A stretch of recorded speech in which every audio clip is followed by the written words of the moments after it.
Bom dia, eu sou Isabela, sou aluna de C da professora Ana Maria. Eu tenho como colaboradoras no meu projeto a Marcela Toso e a Jaqueline Martins. E hoje eu vou apresentar para vocês um artigo intitulado Aderência aos exercícios autogerenciados por pacientes com dor subacromial persistente, e esse é um estudo de viabilidade a de ombro. Então, a dor de ombro é um distúrbio musculoesquelético, sendo a dor subacromial a mais comum. O tratamento recomendado são exercícios, mas ainda não há um consenso sobre o tipo e a dosagem ideal.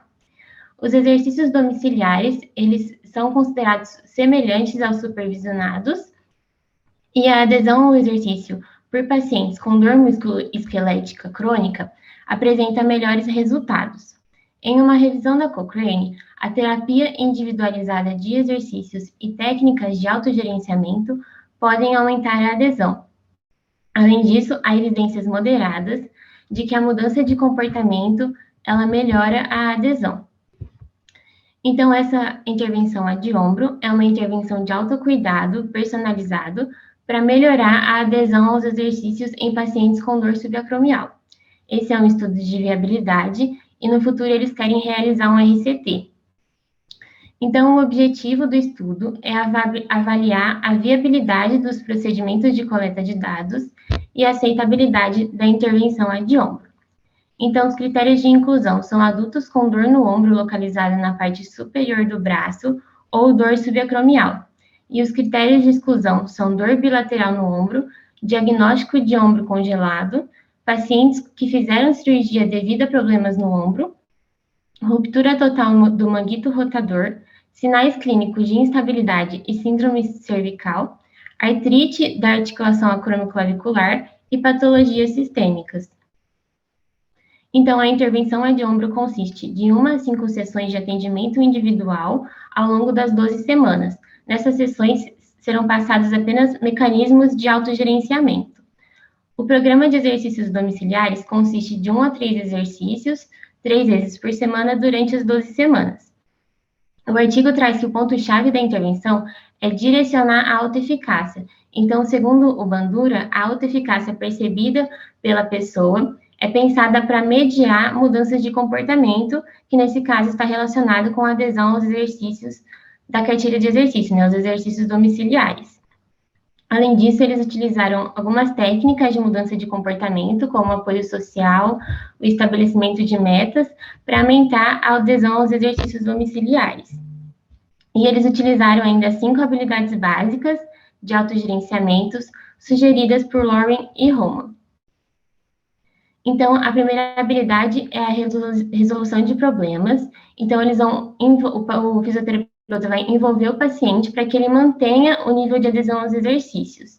Além disso, vão ser estabelecidos quais são as barreiras, de adesão e vão ser propostas soluções concretas para melhorar essas barreiras, Então, vão ser estabelecidos de 1 a 3 exercícios que realmente o paciente tem capacidade e vai realizar. A segunda habilidade é a tomada de decisão. Nessa etapa, vai haver uma discussão sobre como vai ser a melhor forma de ter um comportamento alinhado à adesão ao exercício. Além disso, o fisioterapeuta ele vai avaliar a confiança do paciente em controlar a dor, promovendo uma educação em dor. Então, o paciente vai explicar para o paciente como lidar com a dor durante e após o exercício e como lidar com o medo e a preocupação ao realizar o exercício. Assim, vão ser enfatizadas questões importantes como a exposição gradativa a movimentos temidos pelo paciente com cinesiofobia e também pacientes com alta eficácia com baixa dor. A terceira habilidade é a utilização de recursos. Então, o fisioterapeuta ele vai ensinar ao paciente como utilizar recursos como a cartilha de exercício e a internet para ele manter a adesão aos exercícios e, assim, reconceituar pensamentos e crenças sobre a dor. A quarta habilidade é a formação de uma aliança terapêutica. Então, o fisioterapeuta ele vai estabelecer metas com base nas preferências pessoais do paciente para que ele se sinta mais confortável em realizar o exercício. Além disso, o paciente vai poder entrar em contato com o fisioterapeuta quando ele não souber lidar com a dor. e o paciente vai ser estimulado a contar sua história para que o fisioterapeuta promova uma motivação e um encorajamento, estreitando assim os laços, né, da relação terapêutica. E por fim, a última habilidade é a ação, né? A ação ela está relacionada com como mudar o comportamento. Então, vai ser criado um plano de ação com informações sobre a quantidade de exercício e o tempo de exercício que o paciente deve fazer. Esse plano de ação, ele precisa refletir algo que o paciente está bem confiante em realizar. Esse nível de confiança, ele vai ser medido perguntando para o paciente o quão confiante está de que ele irá realizar os exercícios contidos nesse plano de ação. E o paciente, ele vai pontuar esse nível de confiança de 0 a 10, sendo 0 totalmente inseguro e 10 totalmente confiante. Se a média da pontuação foi maior ou igual a 7, significa que o paciente tem grandes chances de seguir esse plano de ação. Caso seja abaixo de 7, o fisioterapeuta precisa rever esse plano de ação para que o paciente se sinta mais confortável em realizar os exercícios. Bom, para estabelecer a viabilidade desse instrumento, foram estabelecidos resultados e critérios de progressão. Então, dentre os resultados e os critérios, nós temos a taxa de recrutamento, que é a quantidade de pessoas elegíveis pela quantidade de pessoas recrutadas, e o progresso seriam 10 participantes recrutados ao longo de 12 semanas. A taxa de acompanhamento é a porcentagem de participantes que foram acompanhados ao longo dos 3 meses, e o progresso seria maior ou igual a 80% dos participantes. A viabilidade da avaliação do actígrafo da atividade física seria a porcentagem de participantes com dados válidos em cada ponto de tempo. Então, na primeira semana, na sexta semana e na 12ª semana. E o progresso seria de pelo menos 80% dos participantes.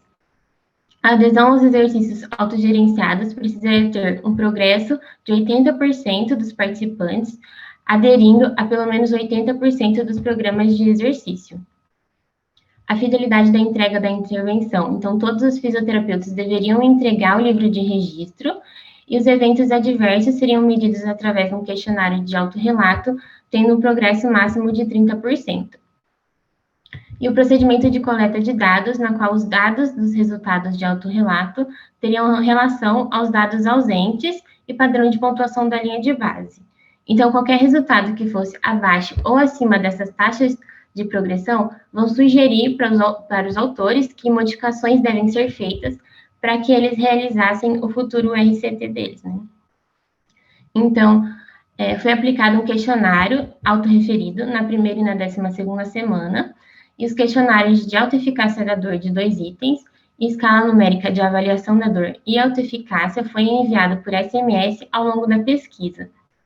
A quantidade de atividade física foi medida através de acelerômetros, os dados foram colhidos ao longo de 3 dias consecutivos. Então, a amostra contém 11 pacientes, dos quais 10 entregaram o livro de registro e preencheram o questionário. A atividade física teve 100% de participação no início, 64% de participação na sexta semana e 82% na 12ª semana, sendo que os participantes que não aderiram corretamente tiveram como motivos viagem ao exterior, problemas de pele e um participante acabou desistindo na 12ª semana. A adesão. Então, a adesão às sessões de fisioterapia individualizada tiveram uma mediana de 3 sessões. E a adesão média aos exercícios domiciliares foi de 86,5%. Mas apenas 55% dos participantes completaram pelo menos 80% do programa de exercícios domiciliares. 4 pacientes que não aderiram a esse programa corretamente tiveram como barreiras à adesão a falta de tempo, doença e esquecimento. Então, o acompanhamento e as medidas objetivas de atividade física estavam de acordo com o critério de progressão pré-definidos. A fidelidade da intervenção foi de 100% e houve ausência de eventos adversos. Contudo, a taxa de recrutamento e a adesão ao programa de exercícios autogerenciados domiciliares estavam abaixo dos critérios de progressão pré-definidos. Então, no geral, os pacientes tiveram uma melhora no seu quadro, né? e a gente pode ver aqui no SPAD que a mudança mediana foi de 18 pontos, que é considerado um pouco acima da mudança minimamente importante. E eles apontam que a gente tem que ter cuidado com essa interpretação desse dado, pois não se pode diferenciar entre os efeitos que podem ter ocorrido devido ao curso natural da doença, devido à intervenção ad ombro, devido à regressão à média ou ao placebo. A cinesiofobia, a autoeficácia e a autoeficácia da dor não apresentaram mudanças significativas. Eles apontaram que a autoeficácia e a autoeficácia da dor não tiveram essa mudança porque no início, né, no começo da pesquisa, os participantes tiveram altas pontuações, ou também pelo fato da intervenção ad ombro não estar de acordo com o que eles imaginavam.